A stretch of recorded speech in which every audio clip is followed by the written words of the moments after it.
Hello student. Today the next second lecture of rotational dynamics.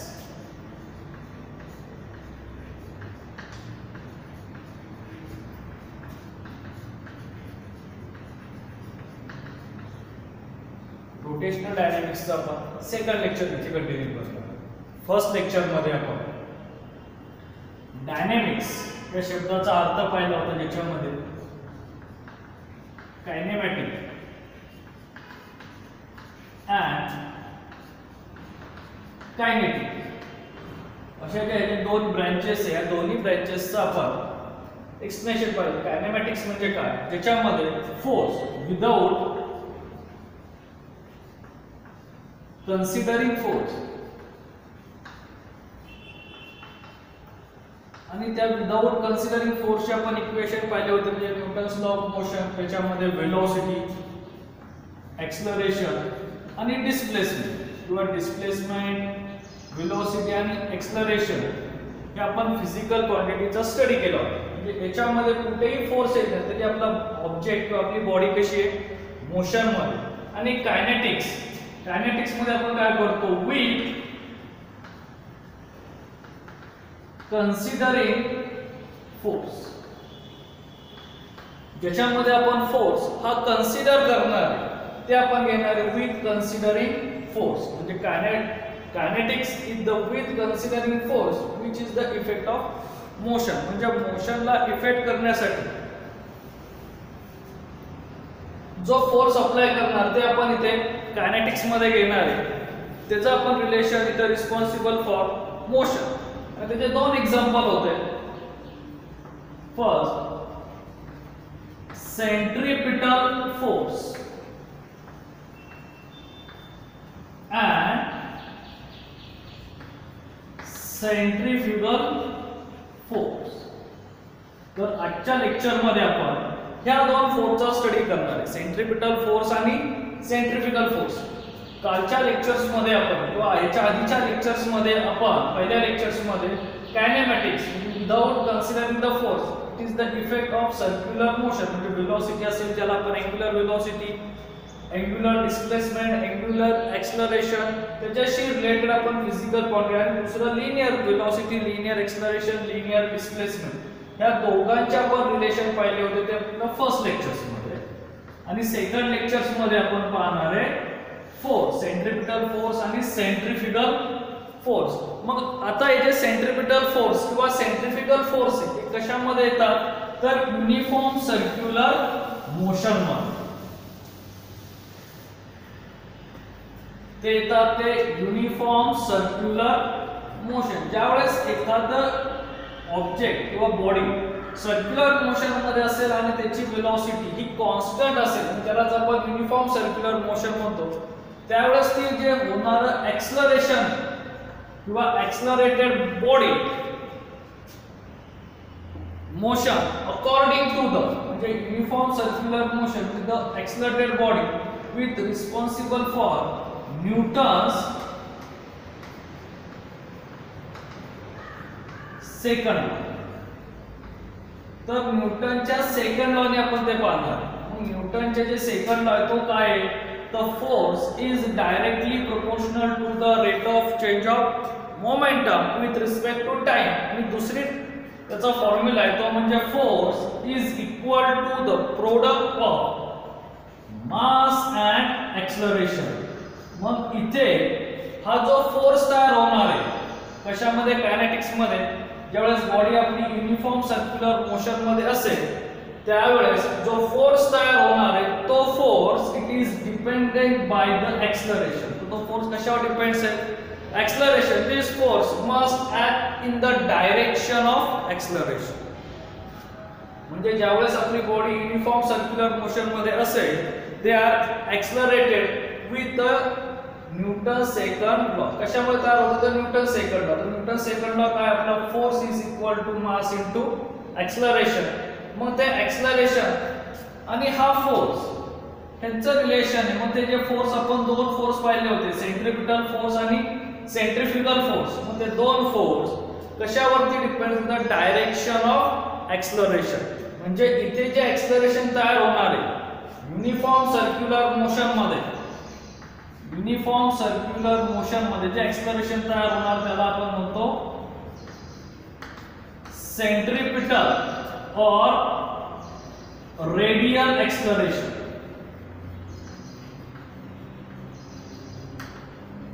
मग ह्या radial एक्सलरेशनच्या direction वरती तुमचे हे दोन फोर्स डिपेंड केले की ते कोणता फोर्स तयार होणार, सेंट्रिपिटल फोर्स तयार होणार आहे की सेंट्रीफ्युगल जे आपण मगाशी पाहिले ते. आता इथे आपण फर्स्ट घेऊ तो centripetal force.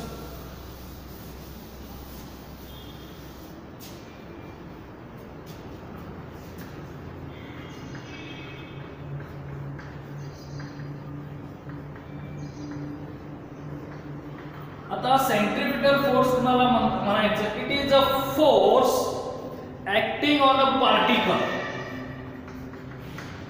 It is a force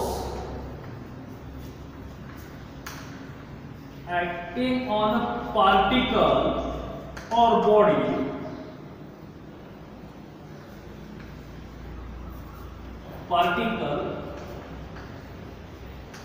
performing in circular motion. Importance word आहे. ज्यावेळेस तुमचा ही जो पार्टिकल किंवा बॉडी सर्क्युलर मोशन मध्ये असेल, in circular motion, it is a force acting on a particle performing in circular motion which is along the radius of circle and direction. चलो आपण म्हणतो directed towards the center of circle. हे important आहे. आपण सांगितलं हा जो force तयार होणार आहे तो फोर्स एक्सलरेशनच्या डायरेक्शन वर. मग ती डायरेक्शन कुठे आली, directed towards the center of circle. It is a force acting on a particle or body performing in circular motion. म्हणजे ज्यावेळेस आपली बॉडी सर्क्युलर मोशन मध्ये असेल, म्हणजे अशी गोल फिरेल, त्यावेळेस which is along the radius, हा सेंटर कन्सिडर केला तर ही झाली त्याची radius. Radius which is along the radius of circle and directed towards the center. म्हणजे तो ह्या डायरेक्शनने काय येतोय, आतमध्ये येतोय. जर तो सेंटर कडे फोर्स अप्लाय होत असेल ह्या ऑब्जेक्ट वरती किंवा ह्या पार्टिकल वरती, तर तिथे झालेला फोर्स म्हणजे कोणता फोर्स आहे, सेंट्रिपिटल फोर्स आहे. मग आपण सांगितल्याप्रमाणे हे जे फोर्स आहे कशामुळे तयार होतात, तर युनिफॉर्म सर्क्युलर मोशन मुळे. म्हणजे हा ऑब्जेक्ट आपल्या कॉन्स्टंट वेलोसिटीने सर्क्युलेट होतोय, तिथे तयार झालेला acceleration is depend by Newton second law. Means force is equal to mass into acceleration. मग तिथे असलेला फोर्स कोणता आहे आपला, सेंट्रिपिटल फोर्स. तर त्याचं सिंबल आहे CP. C means centre, P means petal. म्हणजे CP means centripetal force is equal to mass into acceleration. त्या एक्सलरेशनला आपण युनिफॉर्म मोशन मधल्या एक्सलरेशनला काय म्हणतो, रेडियल एक्सलरेशन. फोर्स आला तर फोर्स कशामुळे येतो, तर मासमुळे. त्या ऑब्जेक्टला काहीतरी मास असेल आणि पुन्हा तो ऑब्जेक्ट काहीतरी एक्सलरेटेड होतोय, तर एक्सलरेशन कोणतं आहे, तर radial acceleration. Means simple radial acceleration AR is equal to minus v square upon r or minus omega square into r. हे काल आपण फॉर्म्युले सिंपल पाहिलेले आहेत. तर FCP centripetal force is equal to minus mv square upon r or minus m omega square into r. आता इथे minus sign आलं तर minus sign indicate the direction of force. हा toward the centre and along the radius, direction of radius. तर radius आपली कुठे असते, तर सेंटरला अपोजिट डायरेक्शनला आहे आणि फोर्स हा कुठे आहे, टुवर्ड डायरेक्शन. म्हणजे ह्या दोघांमध्ये डायरेक्शन कशी आपली अपोजिट आहे. and the opposite direction indicates that the minus sign. म्हणजे direction of acceleration, radial acceleration आणि डायरेक्शन ऑफ रेडियल जे आपण काल पाहिलं होतं की AR चं रिलेशन इथे मायनस का आलं, तर radial acceleration and radius vector किंवा पोझिशन वेक्टर किंवा रेडियस म्हणू आपण त्याला, ते अपोजिट डायरेक्शन. सेम इथे सुद्धा तोच कन्सेप्ट आहे. तुमचा असलेला सेंट्रिपिटल फोर्स हा टुवर्ड्स द सेंटर आहे आणि रेडियसला अपोजिट डायरेक्शन आहे, म्हणजे काय minus. Minus sign is indicates only direction. Simple example सोडून तर आपण फॉर्म्युला घेणार आहे mv²/r. हाच फॉर्म्युला किंवा m⍵²/r. v means linear velocity आणि omega means angular velocity. Circular motion आहे त्यामुळे आपली असलेली वेलोसिटी कोणत्या फॉर्म मध्ये येते, तर अँग्युलर वेलोसिटीच्या फॉर्म मध्ये येते. असं आपलं सिंपल आहे definition. It is a force acting on a particle performing in a circular motion which is along the radius of circle and directed toward the center of circle. आता हे झाले आपलं simple definition. त्यानंतर विचारलं जातं म्हणजे characteristics of centripetal force.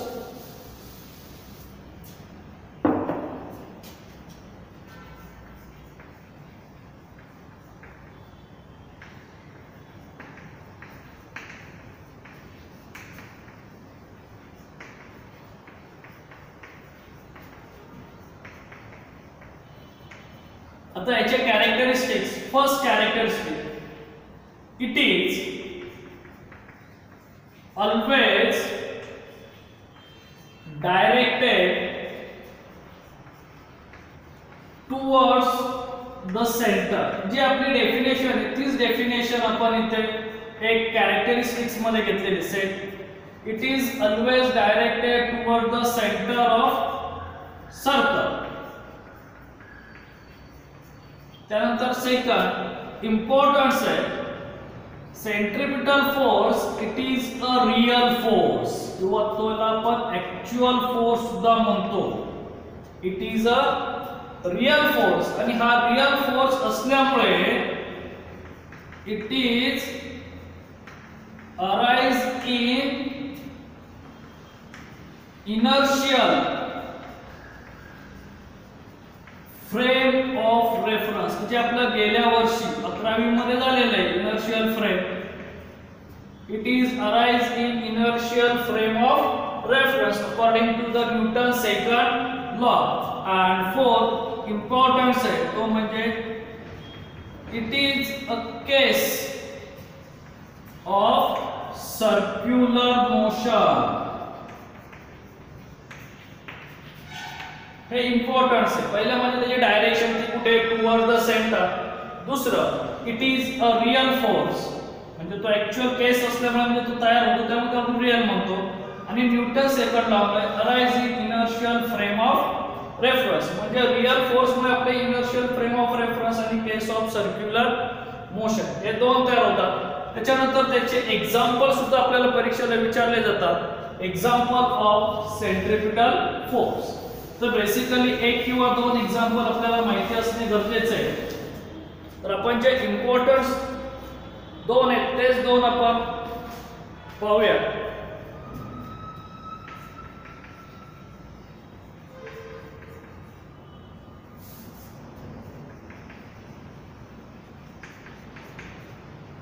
Example of centripetal force. The first खूप importance आहे ते म्हणजे मून and earth मधलं रिलेशन. हे MCQ ला विचारले गेले. मून revolves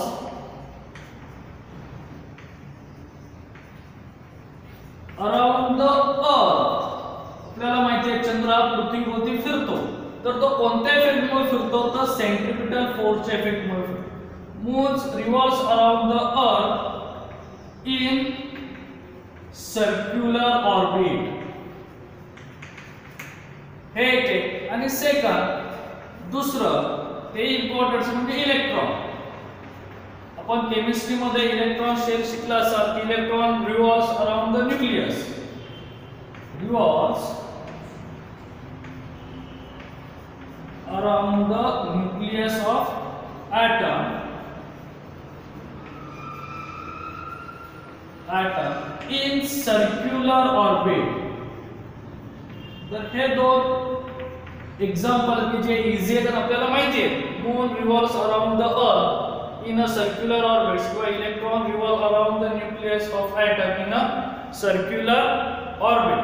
त्याच्यानंतर अजून एक एक्झाम्पल आहे ते म्हणजे ज्यावेळेस कार एनी कार किंवा vehicle turn to the road, म्हणजे ज्यावेळेस कार आपल्याला कर्व रोड वरती टर्न घेईल त्यावेळेस कारवर अप्लाय झालेला फोर्स इज सेंट्रिपिटल फोर्स. आपल्याला म्हणजे ज्यावेळेस कार असेल किंवा बाईक असेल टर्न घेते त्यावेळेस ती टुवर्ड द सेंटर कडे झुकलेली असते, म्हणजे अशी खाली तिरकी झालेली असते.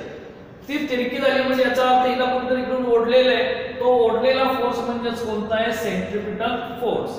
Means car turn a curve road the apply the force to express the force of car is centripetal force. असे बेसिक आपल्याकडे 3 एक्झाम्पल आहेत. त्यातले हे 2 एक्झाम्पल लक्षात ठेवा. आता सेंट्रिपिटल फोर्स नंतर आपण दुसरा फोर्स पाहिला तो म्हणजे सेंट्रिफ्युगल फोर्स.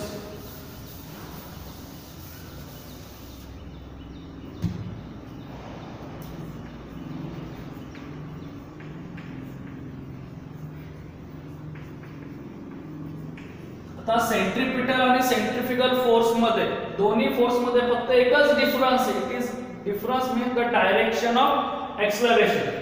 सेंट्रिपिटलची डायरेक्शन टुवर्ड्स होती म्हणजे याची डायरेक्शन त्याच्या अपोजिट असणार आहे. It is a force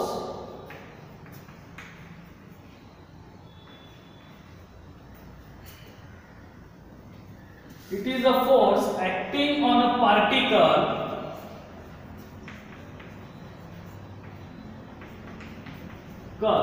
performing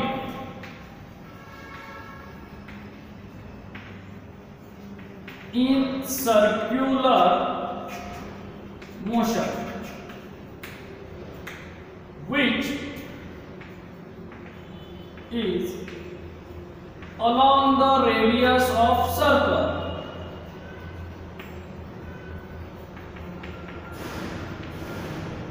Right? It is a force acting on a particle or body performing in circular motion which is along the radius of circle and directed. आता ती towards होती ही कशी असणार? Directed away from the centre of circle. म्हणजे इथे जी direction येणार आहे फोर्सची ती कशी येणार आहे? सेंटरला अवे फ्रॉम म्हणजे बाहेरच्या बाजूला आहे. इथे जर आपण सर्कल हा ड्रॉ केला तर हा झाला आपला सेंटर. इथे एक आपला ऑब्जेक्ट आहे किंवा पार्टिकल आहे ही झाली आपली रेडियस आणि ही झाली डायरेक्शन ऑफ रेडियस. आणि हे सुद्धा काय सांगताय? Centrifugal force is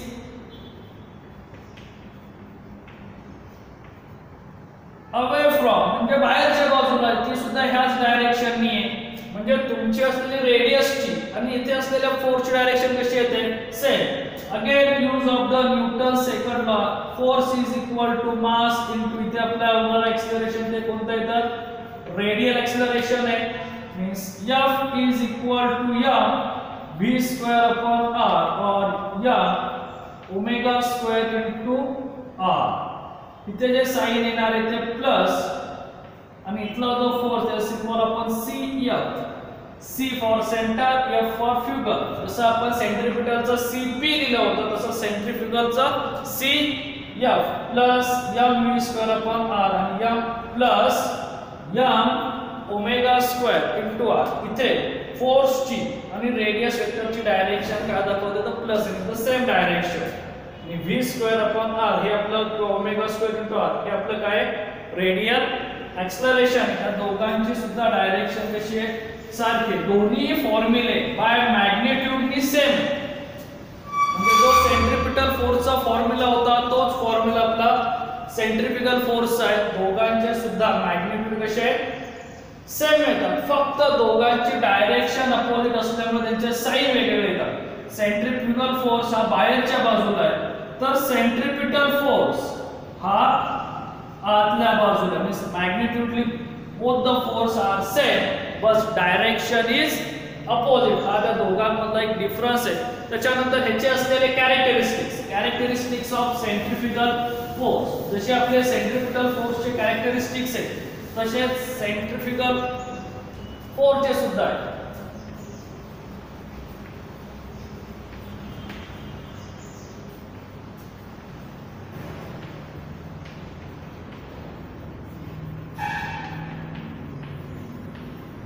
Characteristics of centrifugal force. The first, G definition, it is directed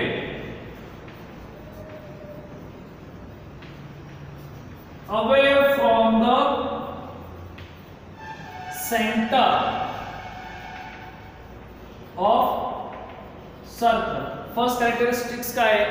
It is always directed away from the center of circle. दूसरा, centripetal force is real force. The centrifugal force, it is a non-real force.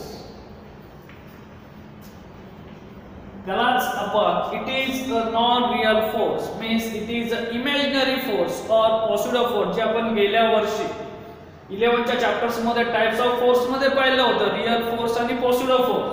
तर centrifugal force is the pseudo force or non-real force. Third, it is arise non-inertial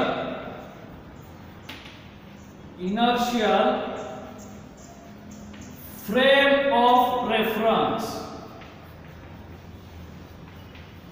हे जे centrifugal force it is arise non inertial frame of reference म्हणजे non real force असल्यामुळे हा non inertial आहे. आणि fourth importance आहे, it is effect of circular motion. हे MCQ ला विचारलेलं रिलेशन येतं. तुमचा centripetal force it is the case म्हणजे तो ऍक्च्युअल मध्ये अप्लाय झालेला फोर्स आहे. तर हा सर्क्युलर मोशन मध्ये ऑब्जेक्ट गेल्यामुळे त्याचा झालेला इफेक्ट आहे. आणि त्या इफेक्ट मुळे तयार झालेला फोर्स म्हणजे कोणता आहे तर सेंट्रिफ्युगल फोर्स. असे याचे कॅरेक्टरिस्टिक्स आहेत. त्यानंतर ह्याचे असलेले एक्झाम्पल, ह्याचे सुद्धा एक्झाम्पल बेसिक आपण 2-3 एक्झाम्पलच पाहणार आहे. फर्स्ट एक्झाम्पल,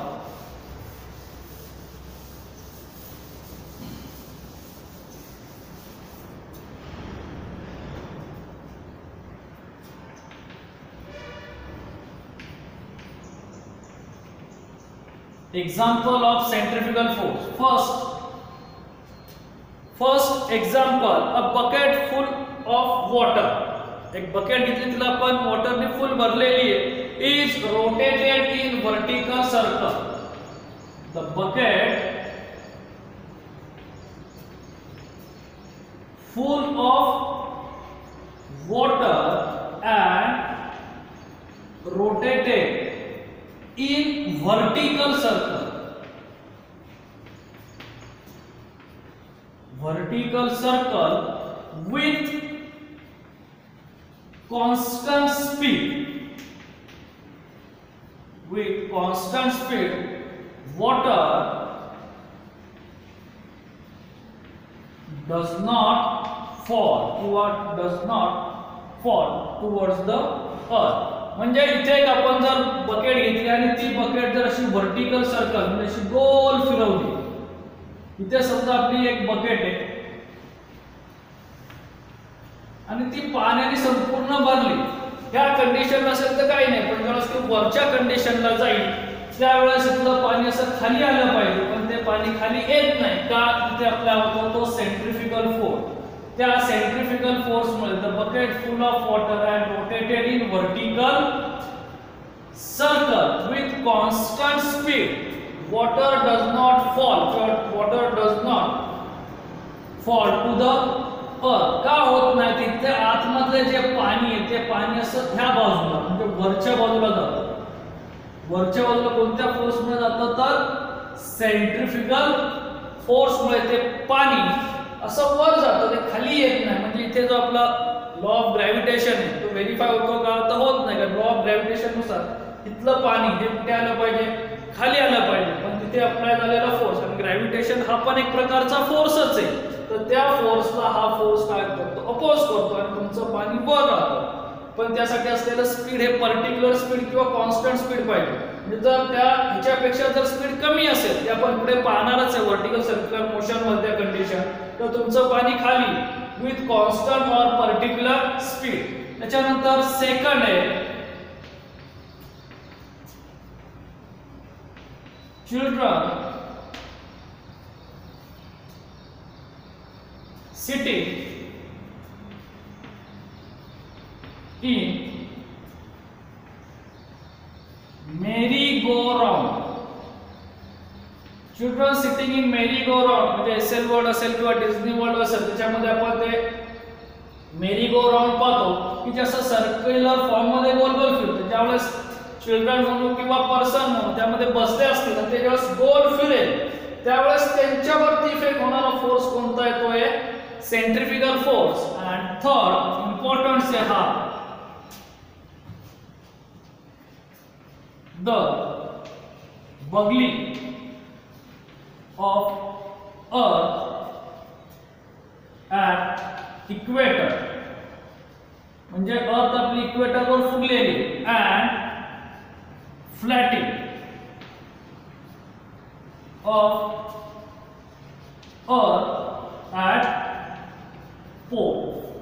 आपली पृथ्वी सर्क्युलर शेप मध्ये नसून इलिप्टिकल शेप मध्ये. इलिप्टिकल शेप मधला फुगलेला भाग कुठे तर इक्वेटर वरती आणि फ्लॅट किंवा सरफेस म्हणजे प्लेन सरफेसचा थोडासा भाग कुठे पोल वरती. ते कशामुळे झालंय, the bulging of earth at equator and flattening of earth at pole at the experience of centrifugal force. तर त्याच्यावरती अप्लाय झालेल्या सेंट्रिफ्युगल फोर्समुळे आपली पृथ्वी ही इलिप्टिकल शेप मध्ये आली किंवा bulging of earth and flattening of bulging of earth at equator and flattening of earth at pole by effect of centrifugal force. म्हणजे आपण second याच्यामध्ये असं सुद्धा म्हणू शकतो, earth revolve around the sun in centrifugal force. जसं आपण moon revolve around the earth in a around the earth in circular orbit, तसंच आपली पृथ्वी सुद्धा सूर्याभोवती फिरते. म्हणजे सूर्याभोवती कोणत्या फोर्स मध्ये फिरत असेल तर सेंट्रिफ्युगल फोर्स. जर आपण हा घेतला तर आणि फोर्स आपण घरामध्ये मॅक्सिमम इलेक्ट्रॉनिक इन्स्ट्रुमेंट मध्ये वॉशिंग मशीन यूज करतो, तर वॉशिंग मशीनचा सुद्धा कन्सेप्ट हा सेंट्रिफ्युगल फोर्स वरती. त्याच्या आतमध्ये जे ड्रायव्हर आहे जे गोल फिरतात, ते गोल फिरले की त्याच्या आतमध्ये आपण जे कपडे टाकतो त्या कपड्यांवरती अप्लाय झालेला फोर्स सुद्धा कोणता आहे तर सेंट्रिफ्युगल फोर्स आहे. तर याच्यामध्ये फर्स्ट आणि थर्ड हे दोन इम्पॉर्टंट जे एमसीक्यू ला रिलेटेड विचारले गेलेले आहेत. हा सुद्धा एमसीक्यू ला विचारलाय की आपल्या अर्थचा असलेला शेप हा इलिप्टिकल शेप काय आहे, which apply the force on the surface of earth shown by elliptical shape.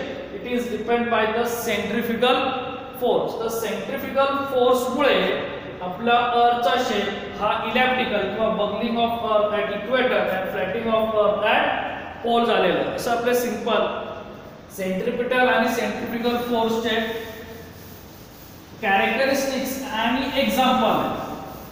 आता आपण डिस्टिंग्विश बिटवीन ओल्ड सिलेबस मध्ये डिस्टिंग्विश बिटवीन सेंट्रिपिटल फोर्स आणि सेंट्रिफ्युगल फोर्स हे विचारले गेलेले.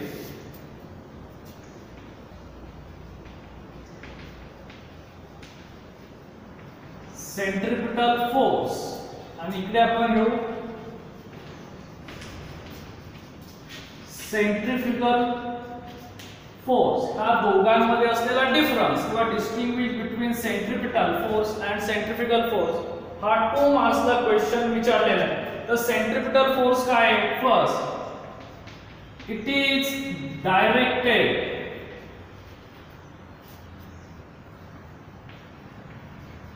towards the center of circle. Same त्याच्याशी related centrifugal, it is directed away from the center of circle. He definition मधूनच आपण घेतलेलं आहे.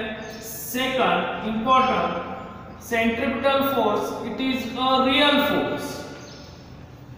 हा रियल फोर्स आहे, तर हा नॉन रियल फोर्स आहे. It is a non real force. Third,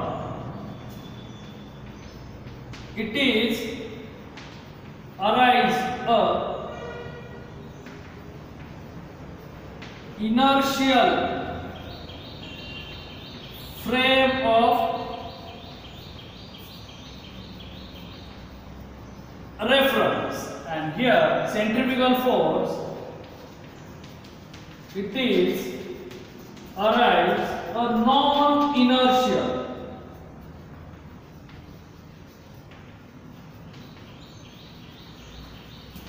frame of